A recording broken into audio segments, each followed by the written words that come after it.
Me llamo Sandra, estudié la diplomatura de Relaciones Laborales, actualmente estoy finalizando el máster de Recursos Humanos de la Universidad de Alicante y actualmente me encuentro ya no estoy haciendo prácticas, ahora estoy contratada, estoy trabajando en Randstad, en un servicio in-house, en una empresa que es Procter & Gamble, en Gijona.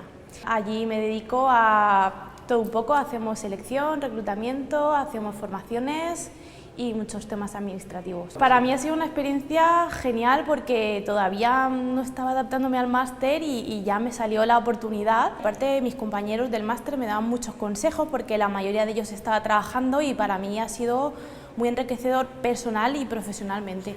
Claro, porque es que además poder hacer prácticas en dos multinacionales como puede ser Procter & Gamble y puede ser Randstad, pues yo lo vi una oportunidad. Yo soy una persona súper introvertida, me costaba mucho el poder decir, uy, voy a hablar en público, me van a grabar o tengo que salir, y es que es una experiencia para poder soltarte y hacer todo lo que haga falta.